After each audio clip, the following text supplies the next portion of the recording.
दोस्तों, मित्रों, सादर नमस्कार। आध्यात्मिक, राजनीतिक, धार्मिक और विधि संबंधी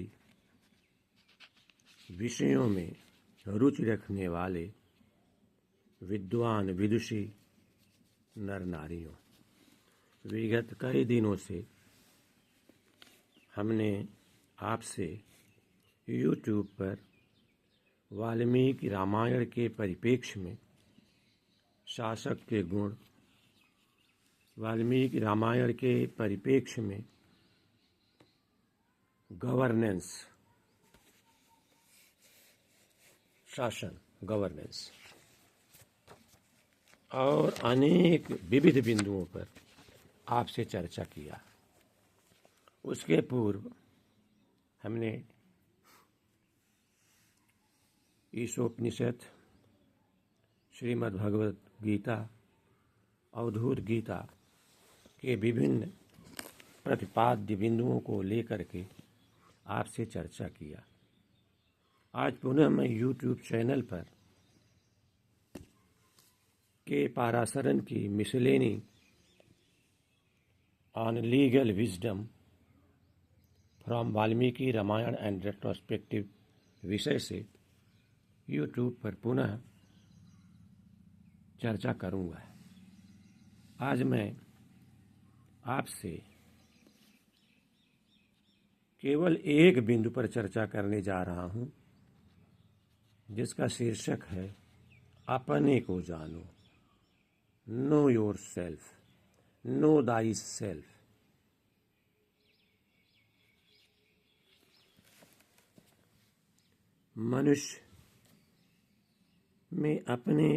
मनुष्य जो है, उसने अपने बुद्धि बल से जहाँ एक ओर भौतिक जगत के अनेक विस्मयकारी रहस्यों को उद्घाटित किया है, वहीं उसने मनोवैज्ञानिक विश्लेषणों के द्वारा अपने अंतर जगत की गहराइयों में भी दूर तक उतरने का उपक्रम किया है। और पूर्व के विभिन्न बिंदुओं में, विभिन्न विषयों में हमने इस पर चर्चा किया था कि मनुष्य होने के नाते हमें कुछ और भी सोचना चाहिए, अपने विषय में भी सोचना चाहिए। इसीलिए आज उसी टॉपिक पर हम आपसे बात करेंगे कि अपने को जानो। फिर भी चेतना का रहस्य वैज्ञानिकों के लिए बहुत बड़ी चुनौती बना रहा।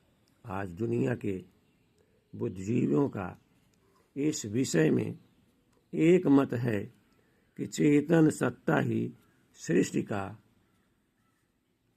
आधारक नियामक तत्व है, जो सूक्ष्मतम और एक रस व्यापक है। हमने आपसे पूर्व में चर्चा किया था कि गगनोपहम, गगन से तुलना की गई थी। एक रस की भी हमने चर्चा किया था। उसी बिंदु को आज अलग रूप में ले रहे हैं। चिरंतन सत्य है, अल्टीमेट पावर है।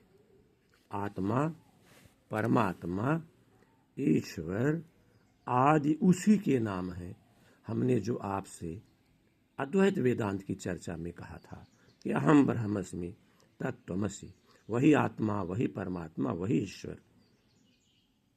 ऐसा जानते और मानते हुए भी उसके अध्ययन, विश्लेषण और प्रत्यक्षीकरण में वैज्ञानिक बुद्धि असफल रही है। वस्तुतः जो चेतन सत्ता निर्लिप्त भाव से समस्त सृष्टि, समस्त जीव जगत, समस्त प्राणियों, इनके मन बुद्धि आदि में स्वयं क्रियाशील है, उसे पकड़ पाने की क्षमता इनमें भला कैसे आएगी, कहाँ से आएगी? वही वही तो है, उसे देखे जाने कौन। बिहारी ने लिखा है जगत जनायो जेहि सकल, सो हरि जाने नाही। जो आँखिन सब देखिए, आँख न देखी जाए। अपनी आँखों से अपनी ही आँख कैसे देखी जाए? जिसे बोध होना है वह भी वही तो है जो बोध का विषय है। जिसके विषय में बोध करना है वही तो बोध का विषय है और उसी को बोध करना है। तो जिस तरह से आँख नहीं देखा जा सकता, वही स्थिति यहाँ भी है। वही दृश्य है, वही दृष्टा भी है, वही ज्ञेय है, वही ज्ञाता भी है। सृष्टि के सारे स्पंदन उसी से हैं, उसी में हैं। आध्यात्मिक महापुरुषों ने अपने भौतिक जीवन का मूल्य देकर इस पहेली का हल ढूंढा और पाया कि परम चेतन अन्य पदार्थों की भांति आँखों से नहीं देखा जा सकता, वह अनुभूति का विषय है। सूरदास ने लिखा था, अविगत गति कछु कहत न आवे। उस अविगत के विषय में कुछ कहा नहीं जा सकता। ज्यों गूंगे मीठे फल को चखी, अंतर्गत ही भावे। तो वह केवल अनुभूति का विषय है। जैसे गूंगा फल को चख लेता है, उसे बहुत अच्छा लगता है, लेकिन वो उसको प्रकट नहीं कर पाता है।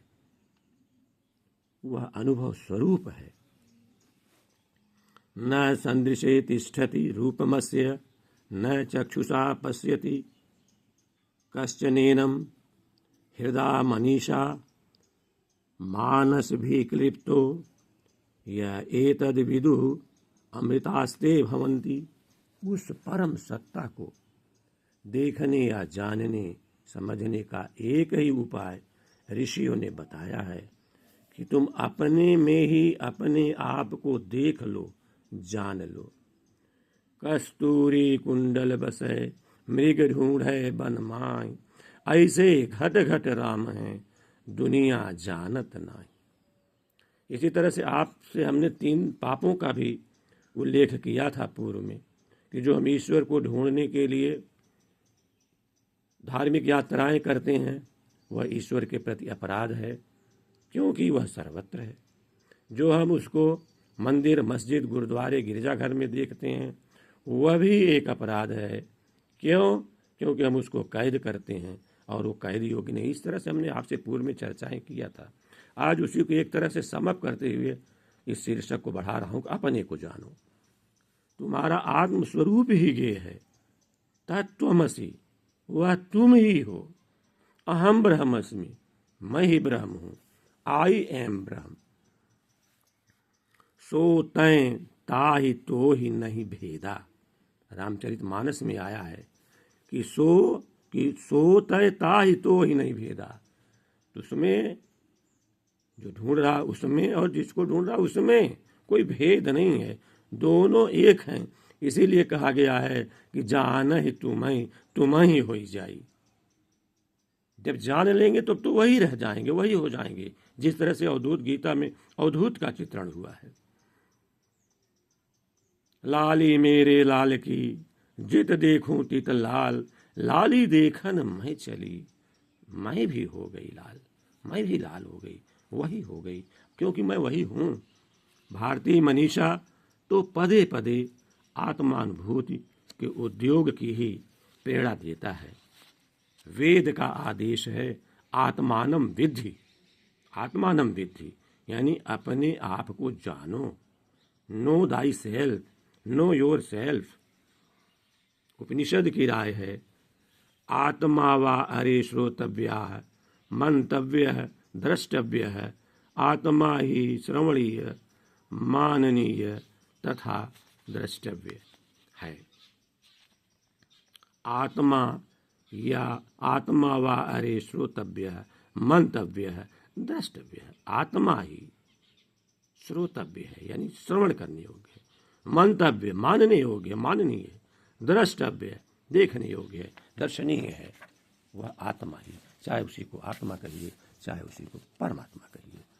श्रीमद् भागवत महापुराण के अनुसार ज्ञानम निःश्रेयस सारथाय पुरुषस्य आत्मदर्शनम, पुरुष का स्वयं को जानना ही ज्ञान है, यानी पुरुष का आत्मदर्शन ही ज्ञान है। पुरुष अपना ही दर्शन कर ले, यही ज्ञान है। यहाँ निःश्रेयस या मोक्ष का स्वरूप है। निःश्रेयस का मतलब मोक्ष से है, मोक्ष के स्वरूप से है। तत्परैः आत्मलभ्य है, श्रीमद् भागवत में आया है। यह परमेश्वर अपने में ही मिलता है। तत्परैः आत्मलभ्य है, यह परमेश्वर अपने अंदर ही मिलता है, अपने में ही मिलता है। तस्माद् जिज्ञासय आत्मानम आत्मस्थम केवलम परम, श्रीमद् भागवत में आया है। इसलिए आत्मस्वरूप को जानने की इच्छा करनी चाहिए। वह अद्वैत परम सत्ता अपने में ही स्थित है, कहीं भी बाहर नहीं है। आत्मानम विद्धि, जैसा वेदों ने आदेशित किया है, अपने को जानो, अपने स्वरूप को पहचानो। ग्रीक सभ्यता संसार की प्राचीनतम सभ्यताओं में से एक है। आज से हजारों वर्ष पूर्व ग्रीस के एथेनियम मंदिर के द्वार पर बड़े बड़े अक्षरों में लिखा था, जिसका हिंदी में अर्थ है स्वयं को जानो, नो दाई सेल्फ। अंग्रेजी संसार में आजकल नो दाई सेल्फ या सेल्फ रियलाइजेशन जैसे शब्दों का प्रयोग किया जाता है, जो परोक्ष रूप से उसी बात की पुष्टि करता है जो हमारे भारतीय दर्शन, हमारी धार्मिक जो ग्रंथ हैं जो कहते हैं, उसी की पुष्टि वो भी करता है। सॉरी।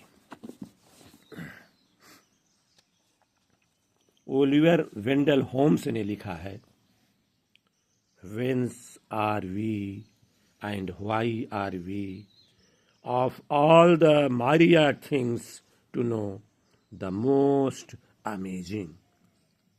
हम कहाँ से हैं, कहाँ से हैं यानी कहाँ से आए, क्यों हैं, जानने योग्य असंख्य चीजों में हम सबसे अद्भुत हैं।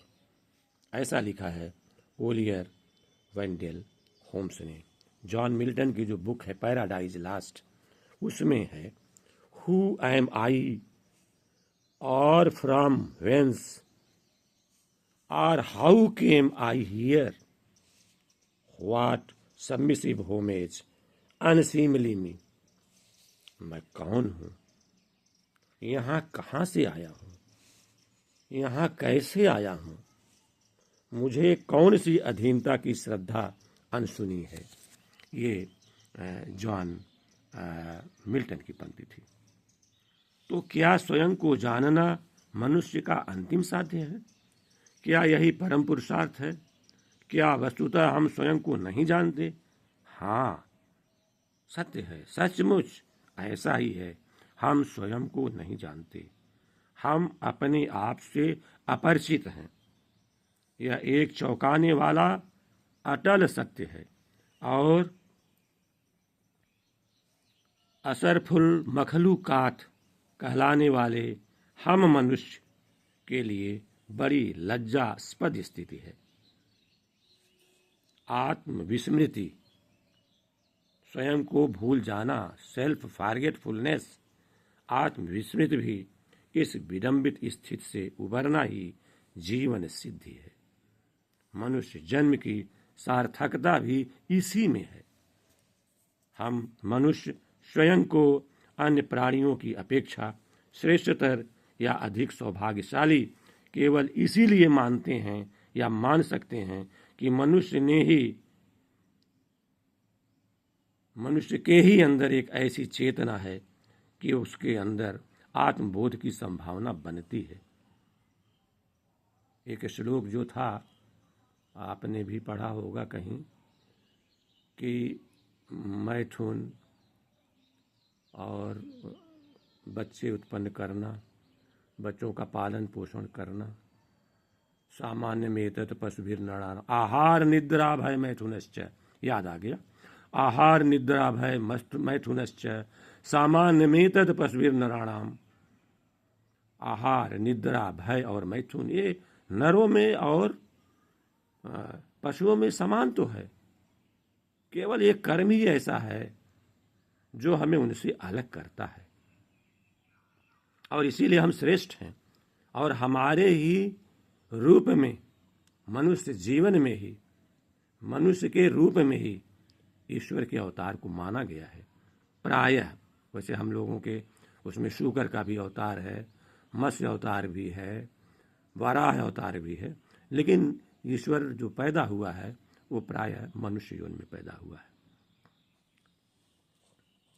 तो हम केवल इसीलिए मान सकते हैं कि हम अन्य से श्रेष्ठ हैं, क्योंकि जो आत्मबोध की संभावना है वो केवल इसी में मिल सकती है।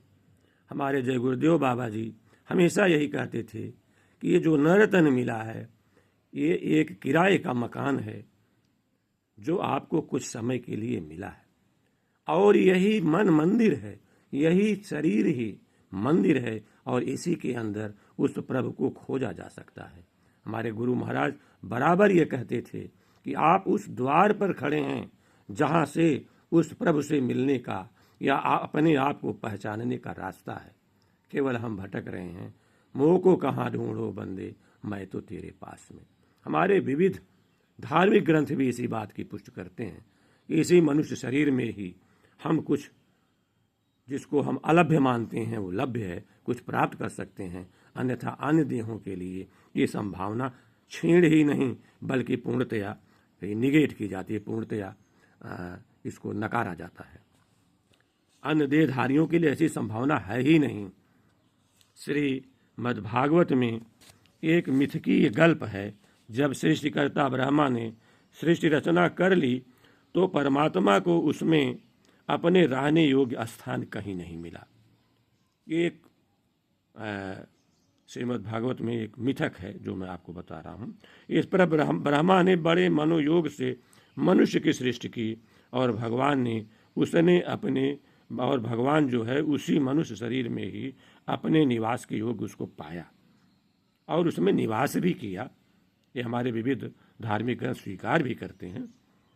इसका आशय यही है कि मानव जो है सबसे श्रेष्ठतम प्राणी है तो मानव भी जानवर, लेकिन सबसे श्रेष्ठतम है।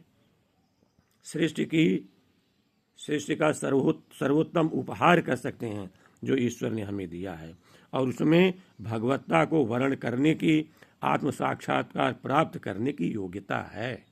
संभवतः इसीलिए महर्षि व्यास ने कहा है, नहीं मनुष्यात श्रेष्ठतरम किंचित, मनुष्य से महत्तर कुछ भी नहीं है। ये महाभारत की लाइन है, नहीं मनुष्यात श्रेष्ठतरम किंचित। इसी प्रकार मानसकार गोस्वामी तुलसीदास जी ने लिखा है, नरतन सम नहीं कउनि उदेहि, जीव चराचर जाचत जेहि, बड़े भाग मानुष तन पावा, सुर दुर्लभ सद ग्रंथ निगावा। ऐसा कह करके गोस्वामी जी ने इस मनुष्य शरीर की महिमा को गाया है। और यह मनुष्य शरीर मिल करके, प्राप्त करके, यदि हमने अपने लिए कोई रास्ता नहीं बनाया, यदि हमने अपने को जानने का प्रयास नहीं किया, तो हमारा मनुष्य जीवन ही व्यर्थ है। क्योंकि उन्होंने कहा है सुर दुर्लभ, ये शरीर सुर के लिए भी दुर्लभ है, देवताओं के लिए दुर्लभ है। बड़े भाग मानुष तन पावा, सुर दुर्लभ सद ग्रंथ निगावा। एक श्लोक था, गायंती देवाः किल गीत कानी, धन्याच्युते भारत भूमि भागे। तो उसका भाव यही था कि मनुष्य का शरीर मिले और उसमें भी भारत देश में मिल जाए, ऐसा देवता लोग भी चाहते हैं। उसका भाव ये था, पूरा श्लोक नहीं याद है। मनुष्य जो है एक विचारशील प्राणी है, सोचने समझने की क्षमता है, तो उसे सोचना और समझना चाहिए। क्या इतने महिमामय मनुष्य जन्म की सार्थकता केवल खाओ पियो मौज करो इसी में है? फिर हमारे में और पशु योनि में, पक्षियों की योनि में अंतर क्या है? फिर हम मनुष्य क्यों हैं? अभी आपको मैंने चर्चा किया है, आहार निद्रा भय मैथुनश्च सामान्य में तत्पस्भिद नराणाम। हमारे मनीषी संत महापुरुषों ने हमें पग पग पर आगाह किया है कि यही तन कर फल विषयन भाई, स्वर्गव स्वल्प अंत दुखदाई। नर तन पाई विषय मन देही, पलटि सुधाते सठ विष लेही। इस तरह से संकेत किया है हमारे महापुरुषों ने कि मनुष्य जन्म की सार्थकता साधन करके निश्रेयस, निश्रेयस का मतलब लिबरेशन, मोक्ष, मुक्ति, फ्रीडम की प्राप्ति में है। जो नर तरय भव सागर, नर समाज अस पाई। जो न तरय भव सागर, नर समाज यस पाई। सो कृत निंदक मंदमती, आत्माहन गति जाए। ऐसा मानसकार गोस्वामी तुलसीदास जी ने कहा है कि इस शरीर को पाकर के भी जो व्यक्ति प्रयास नहीं करता उसका यह जीवन ही व्यर्थ है। यह विचारणीय है कि यह शरीर नश्वर और क्षण भंगुर है, थोड़े समय के लिए हमें मिला है और उस थोड़े समय का हमें उपयोग करना चाहिए। इसीलिए तो हमारे मनीषियों ने 4 आश्रमों में बांटा था, ब्रह्मचर्य, गृहस्थ, वानप्रस्थ, संन्यास। आज व्यक्ति वैसे उसकी आयु घट गई, लेकिन अगर 75 वर्ष का हो गया है तो भी वो अपने को सन्यासी नहीं मानता। न संन्यास आश्रम में पूरी गृहस्थी, पूरा घर का चाबी, चाहे आदमी हो चाहे औरत हो, पूरा मालिकाना अपने पास रखना चाहता है। एक नौकरी छूट गई तो दूसरा नौकरी 75 वर्ष की आयु में भी करना चाहता है। अपने जीवन की सार्थकता को नहीं समझता। यदि हमने अपने कर्तव्यों का निर्वाह कर दिया, यदि गृहस्थ जीवन के जो धर्म थे उसको हमने पूरा कर दिया, तो उसके बाद जो अपना साधन धाम मोक्ष कर द्वारा इस ओर हमें ध्यान देने की जरूरत हो जाती है।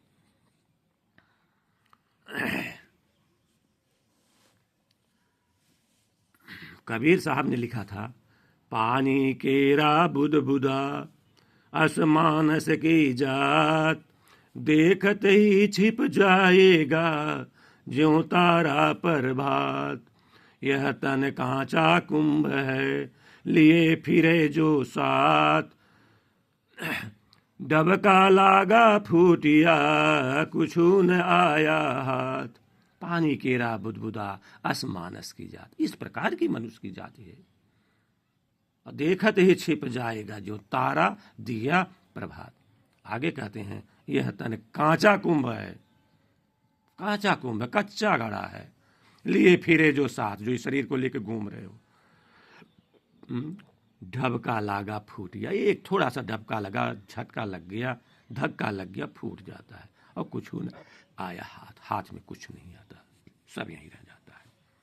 इसलिए यह शरीर है, तभी तक अवसर है हमें, और एक छोटी सी अवधि हमें मिली है। सांसों की एक सीमा है, छोटी सी अवधि मिली है। इसका सार्थक उपयोग कर पाना ही पुरुषार्थ है, सौभाग्य है, मनुष्य का धर्म है, बुद्धिमत्ता है। अन्यथा हमें केवल पछताना ही रह जाएगा। मन पछितई है अवसर बीते, जो पंक्ति आपने पढ़ा है। यही अवसर चेता नहीं, पशु ज्यों पाली दे, राम नाम जाना नहीं, अंत पड़ी मुख खे। कबीर ने लिखा है कि यही अवसर चेता नहीं, पशु ज्यों पाली दे, राम नाम जाना नहीं, अंत पड़ी मुख खे। भर्तृहरि ने लिखा है, यावत स्वस्थमिदं कलेवर, गृहम यावच्च दूरे जरा, यावच्चेन्द्रिय शक्तिर प्रतिहता, यावत क्षयो नायुष, आत्मश्रेयसि तावदेव विदुषा कार्यः प्रयत्नो महान् प्रोद्दीप्ते भवने तु कूप खननम प्रत्युद्यम्य कीदृशः। बुद्धिमत्ता की जरूरत है हमें। बुद्धिमान मनुष्य को चाहिए कि जब तक यह शरीर स्वस्थ है, बुढ़ापा दूर है, इंद्रियों में शक्ति सामर्थ्य है और जब तक आयु शेष है, तभी तक आत्म कल्याण के लिए महान प्रयत्न करे। अन्यथा घर में आग लग जाने पर फिर कुआं खोदने से कोई लाभ नहीं होता। देखा जाए तो मानव जाति के विकास का समूचा इतिहास प्रकृति को जीतकर स्वाधीन होने, मृत्यु की गुलथी सुलझाकर अमरत्व प्राप्त करने और अस्थायी सुख शांति पाने के प्रयत्नों का इतिहास रहा है। किंतु इनमें जो अधिकांश प्रयास बाहरी पदार्थ जगत में हुए हैं, वे निष्फल हुए हैं और अब तक निरर्थक सिद्ध हुए हैं। प्रकृति पर विजय पाना तो दूर की बात है, जल की एक छोटी सी तरंग को उठने से रोक पाना भी हमारे लिए संभव नहीं हो सका है। हाँ, जो आध्यात्मिक गुरु हैं, जो स्पिरिचुअल गुरु हैं, उनके द्वारा इस दिशा में अनेक प्रयत्न किए गए हैं और प्रयत्न उनके फलदायक रहे हैं। अपने अंदर अंतर जगत में अध्ययन विश्लेषण में उन्होंने पाया कि प्रकृति का नियमन करके पुरुष स्वरूपस्थ होता है। यही चिंतन सुख शांति की अवस्था है। कठोपनिषद के ऋषि का मंतव्य उसका स्वानुभूत सत्य है। तमात्मस्थम येनु पश्यन्ति धीरास्तेषां सुख शाश्वतम नेतरेषाम। जो धीर पुरुष उस आत्मस्थित परम सत्ता को देखते हैं, उन्हीं को शाश्वत सुख मिलता है, दूसरों को नहीं। तथा यह एतद् विदुर्मात्तस्ते भवन्ति। जो इस आत्मा को जान लेते हैं वही अमर हो जाते हैं। हमारी कठिनाई यह है कि हम अपने शरीर को ही आत्मा मान बैठे हैं, हम अपने को ही शरीर मान बैठे हैं। ये बहुत बड़ा हमारा भूल है और अपने अविनाशी आत्मस्वरूप को हम भूल चुके हैं। आत्मस्वरूप ही वास्तविक स्वरूप है। आत्मस्वरूप की उपलब्धि के लिए उद्योग करना एक मनुष्य के रूप में हम लोगों का परम कर्तव्य है, परम धर्म है। यही वस्तुतः मानव धर्म भी है, यही सनातन सार्वभौमिक धर्म भी है। यह नितांत व्यवहारिक धर्म है। निष्ठापूर्वक साधनात्मक प्रक्रिया को अपनाकर इस धर्म को धारण करना चाहिए। हमें अनिवार्यतः किसी आप्त महापुरुष से, किसी सद्गुरु की शरण में रहकर उनके मार्गदर्शन में साधन रत होना होगा। श्रीमद् भागवत के अनुसार तस्माद् गुरुं प्रपद्यते जिज्ञासु श्रेयमुत्तमम्। परम श्रेय के इच्छुक मनुष्य को तत्ज्ञ गुरु की शरण में जाना चाहिए। बिना गुरु के गुरु बिन ज्ञान न होय। बिना गुरु के ज्ञान नहीं मिल सकता। और तत्र भागवतान धर्मान शिक्षेद गुरुवात्मदैवतः अमाययानुवृत्य येषु तुदेयादात्मादो हरि। गुरु को अपना इष्ट देव आत्मा माने, उनकी निष्कपट भाव से सेवा करें। उन गुरुदेव भगवान से साधना पथ का व्यावहारिक ज्ञान प्राप्त करें। गुरु बिन भव निधि तरयन कोई, जव विरंचि शंकर सम होई। विरंचि शंकर सम जो होगा वो भी गुरु के बिना नहीं पार हो सकता। गुरु बिन भव निधि तरयन कोई, जो विरंचि शंकर सम हुई। ऐसा मानसकार गोस्वामी तुलसीदास जी ने लिखा है।